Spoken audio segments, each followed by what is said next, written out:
The Swedish test pilot experienced how the controls stopped responding while his fighter climbed at an angle that seemed impossible, with the nose pointing almost vertically toward the Scandinavian firmament. The speed indicator showed dizzying figures when suddenly the aircraft began to rotate on its own axis, suspended in the air as if time itself had frozen. From the ground, engineers watched in horror through their binoculars, convinced they were about to witness a monumental catastrophe. But then something truly extraordinary happened.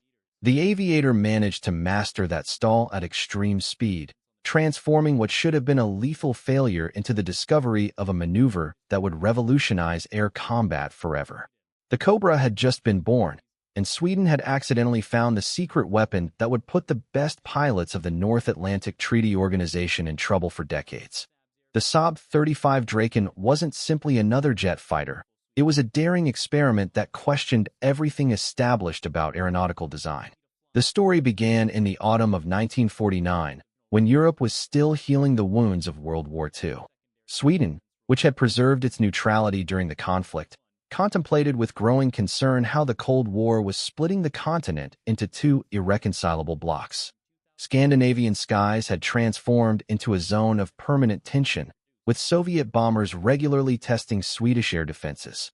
The Swedish Air Force understood it urgently needed an interceptor capable of reaching and eliminating these intruders at supersonic speeds and high altitudes. But Sweden couldn't simply acquire foreign aircraft. Its neutrality policy demanded absolute technological independence. The Defense Materiel Administration then established a set of requirements that seemed extracted from a science fiction novel. The new fighter had to reach at least Mach 1.4, although this requirement would later rise to Mach 1.7 in 1956, and finally to Mach 2.0 3 years later. What made this project truly unique was a demand that no other country had ever posed. The aircraft had to be able to operate from reinforced public roads.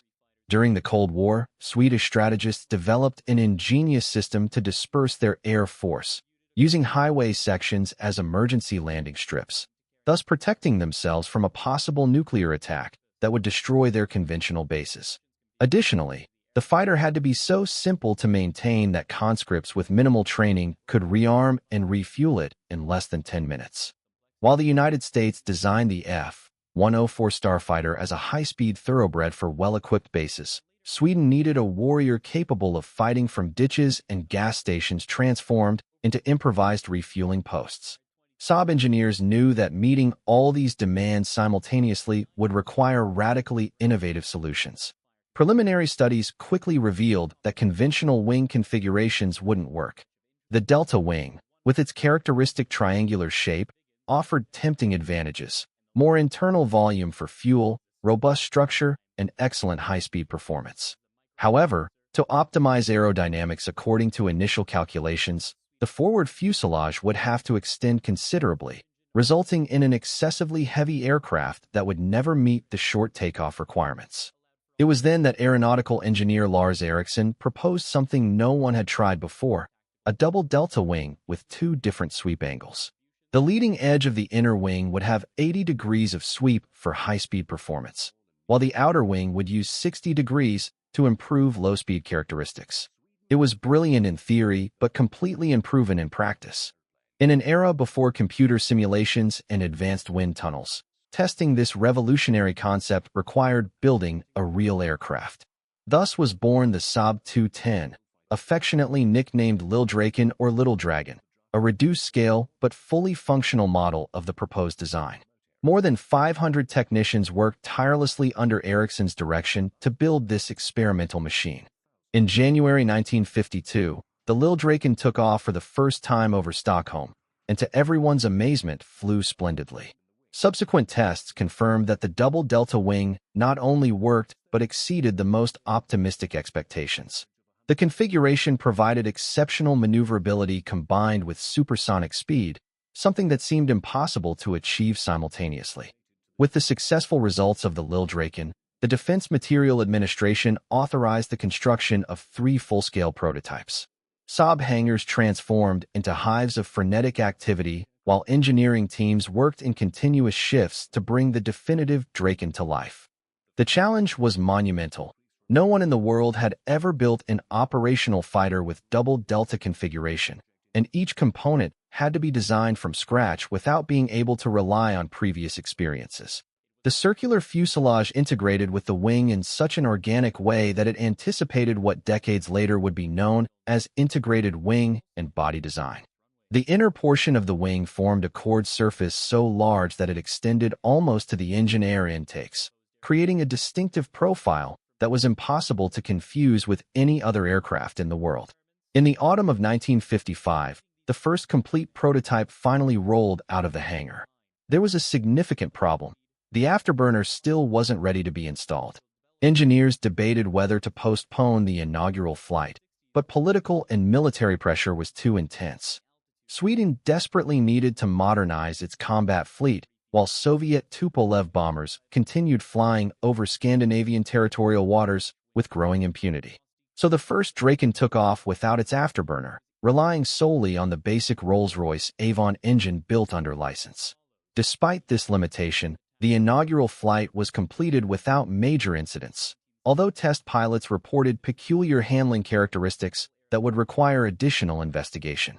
Flight International magazine documented that an unusually intensive test program would be needed to fully define the aircraft's exceptional capabilities in speed, range, and complex systems. The second prototype finally incorporated the long-awaited Svenska Flygmotor RM-6B afterburner, an improved version of the British Avon with enlarged afterburner chamber and redesigned rear fuselage to accommodate the flow of hot gases. Technicians completed pre-flight checks under a gray sky typical of Scandinavian winter. The test pilot received instructions to perform a moderate climb to evaluate the new engine's performance. But when he activated the afterburner during the climb, the acceleration was so brutal that the Draken broke through the sound barrier before anyone could react.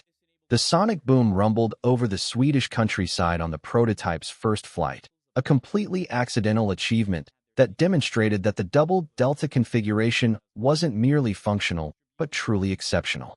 Engineers had dramatically underestimated the capabilities of their own creation. However, the initial triumphs concealed serious problems that would soon manifest. During landing tests, pilots discovered that the Draken was extraordinarily difficult to land. The double delta configuration, though brilliant for supersonic flight, generated unstable aerodynamic characteristics at low speeds. The aircraft lacked traditional tail surfaces that provided natural stabilization, forcing pilots to make constant manual corrections during final approach. Several landings nearly ended in disaster when the nose would suddenly rise without warning, threatening to send the fighter into another uncontrolled stall.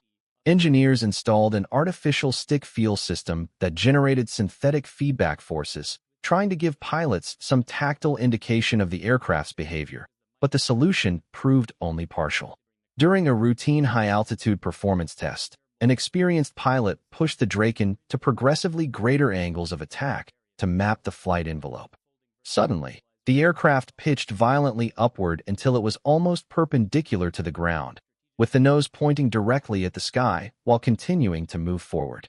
The pilot experienced a moment of absolute terror. All aviation manuals indicated this situation was unrecoverable and that he should eject immediately, but something in his instinct made him attempt a desperate move. He abruptly pushed the stick forward to reduce the angle of attack violently. To his absolute amazement, the Draken responded. The nose dropped, speed bled off dramatically as if it had deployed an invisible parachute, and the aircraft recovered controlled flight. He had just unknowingly executed the court parade, the maneuver that Soviet fighter pilots would make famous decades later as the Cobra.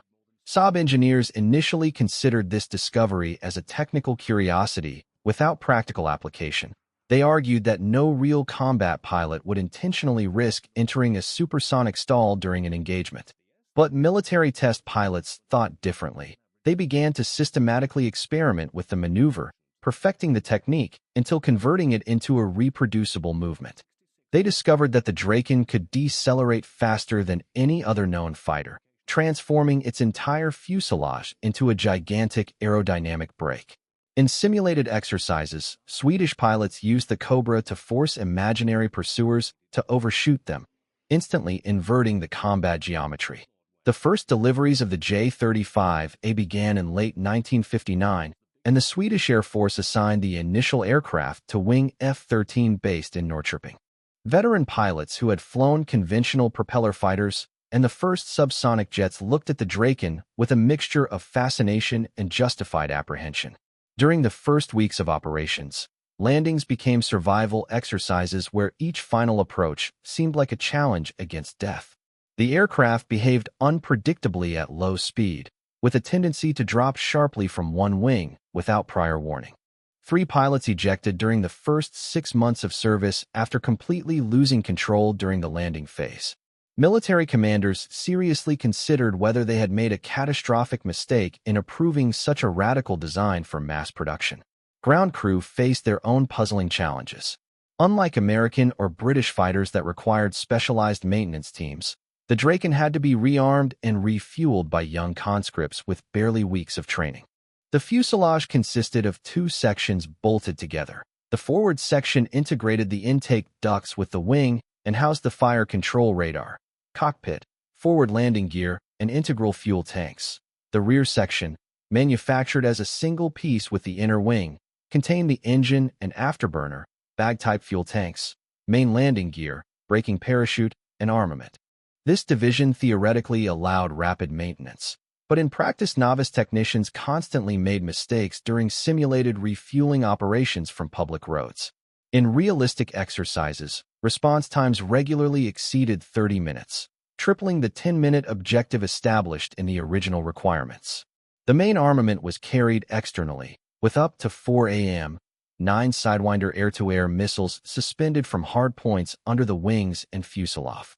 Alternatively, the pylons could carry a variety of bombs and unguided rockets. Pure interceptor versions could install a pair of 30mm cannons housed within each inner wing panel.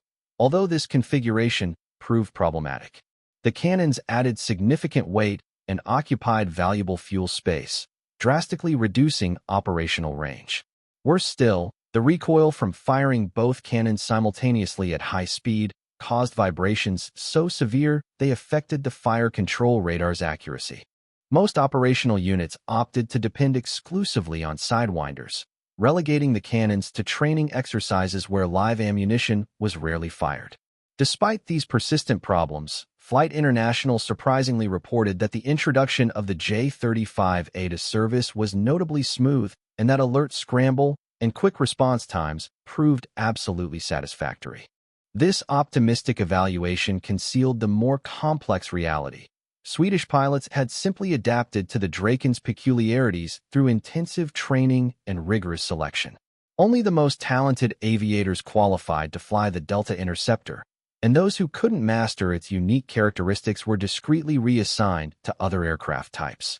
By the end of 1960, multiple wings already operated the Draken and had reached full operational status, but the price had been high in terms of training hours and consumed resources. The improved J-35B model incorporated the Svenska Flygmotor RM6C engine with enlarged afterburner again and redesigned rear fuselage once more. It also received the S-7 sight system built by Saab for collision course and updated fire control radar, plus integration with the SDRL-60 air defense control network. This revolutionary computerized network linked all ground surveillance radars with interceptors in flight, allowing them to be guided toward hostile targets through high-speed data links. In theory, the system converted each Draken into a node of an integrated defense network that covered all Scandinavian airspace. In practice, data links frequently failed due to atmospheric interference and unresolved technical problems. Pilots learned to distrust automatic vectors and relied more on their own nose radars and judgment capacity. The cockpit featured instrumentation mostly of Swedish origin, with later models introducing improvements like a revised canopy and more modern avionics that included 3-axis autopilot. The typical design incorporated 2 separate radio units, the problematic high-speed data link, and 2 redundant navigation systems. However, since the control stick lacked a natural feedback system, the artificial feel system generated synthetic forces that never felt completely natural. Pilots complained that the Draken required exhausting mental concentration during prolonged flights, as they constantly had to interpret artificial signals instead of genuine aerodynamic responses. After 4-hour patrol missions, many aviators reported physical fatigue comparable to having flown 8 hours in conventional fighters. While Sweden struggled with the operational complexities of the Draken, other Scandinavian countries observed with growing interest. Denmark faced similar pressures to modernize its air force, but lacked the industrial base to develop its own supersonic fighters.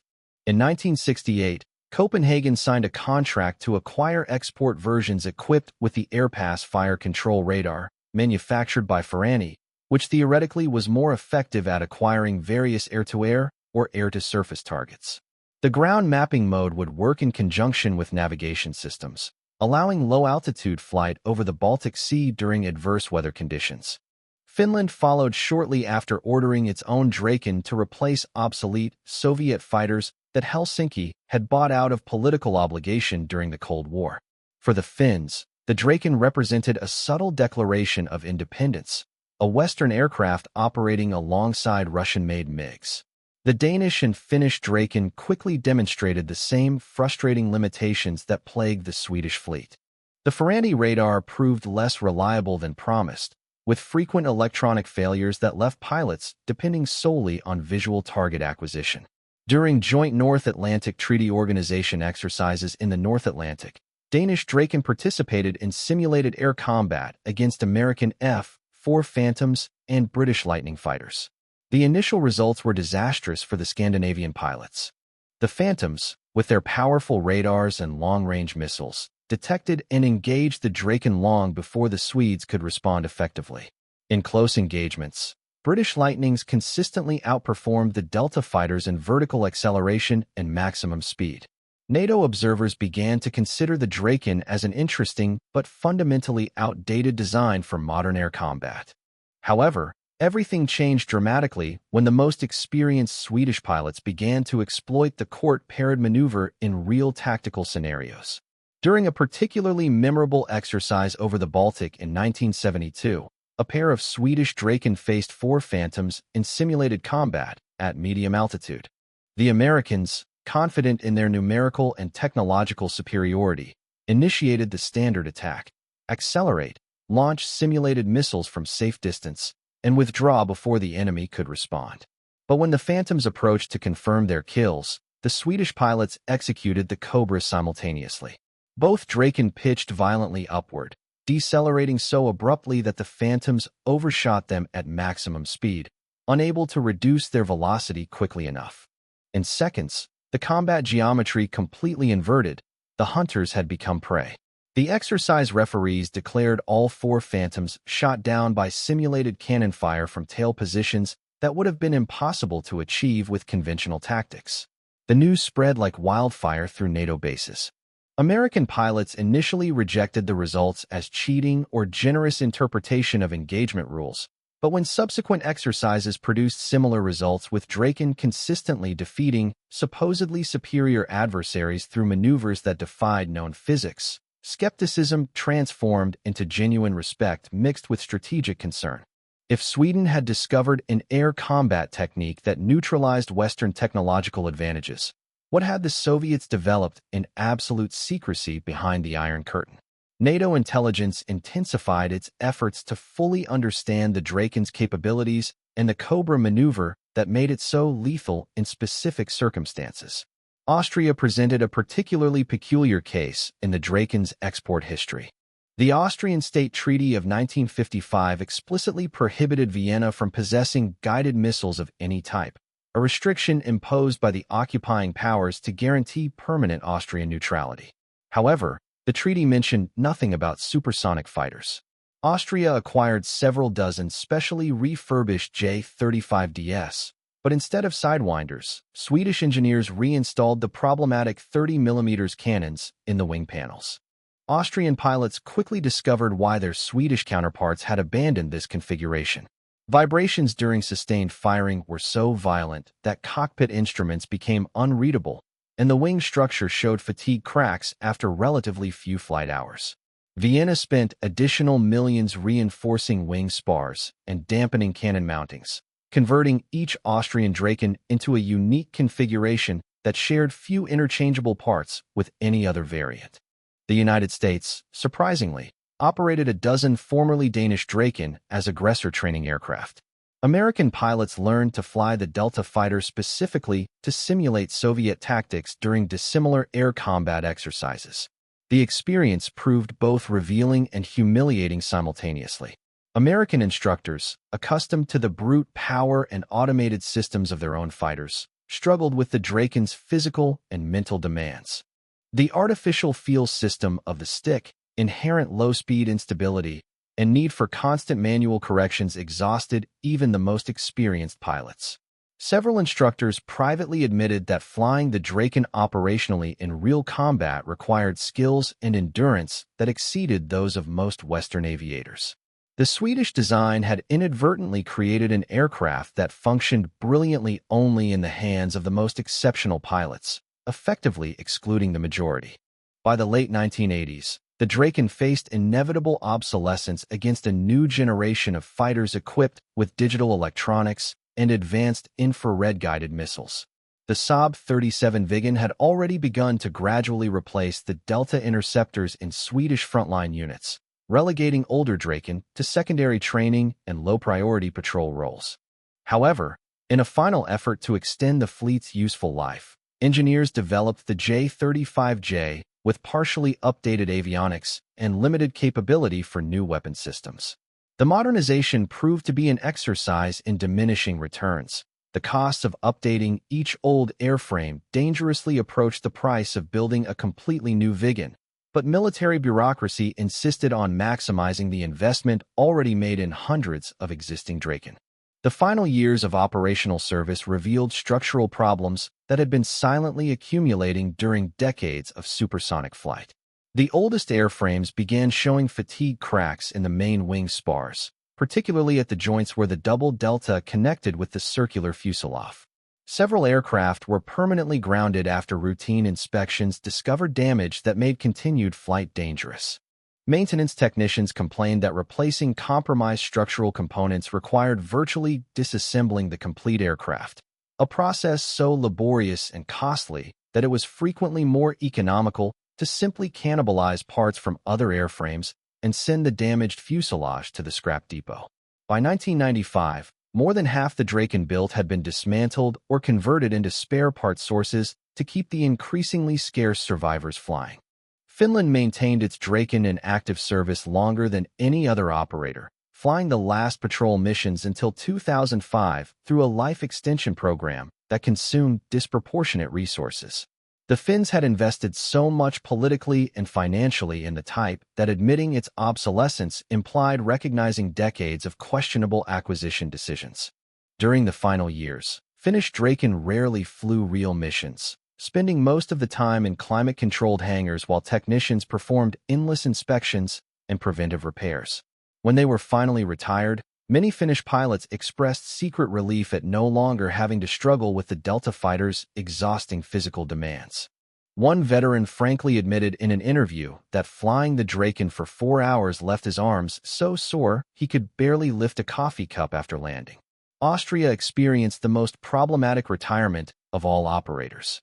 The Austrian Draken, with their unique reinforced cannon configurations, had developed accelerated corrosion problems due to the humid alpine climate for which they were never designed.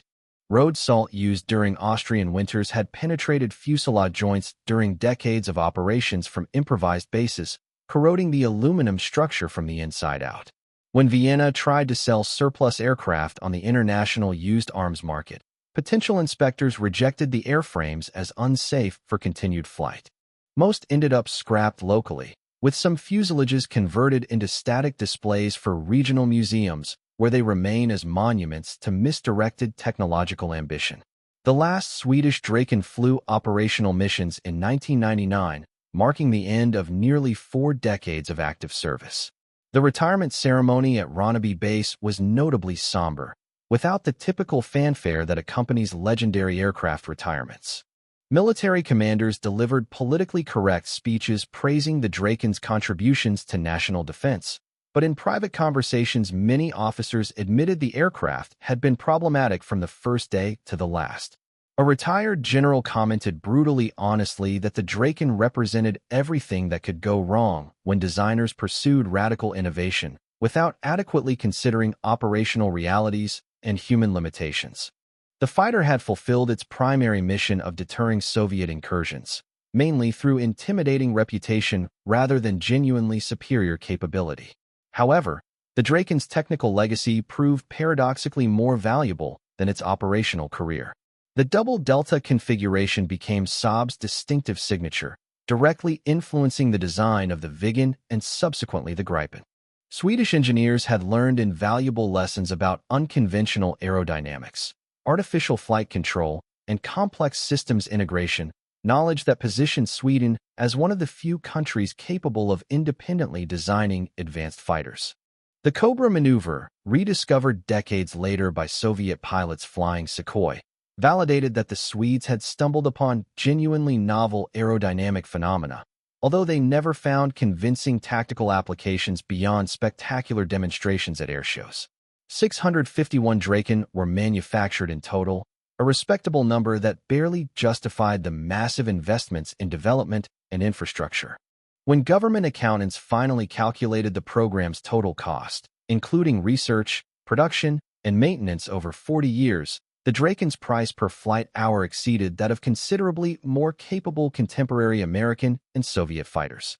Sweden had paid a substantial premium for technological independence, acquiring an aircraft that functioned marginally well only under ideal circumstances operated by extraordinary pilots.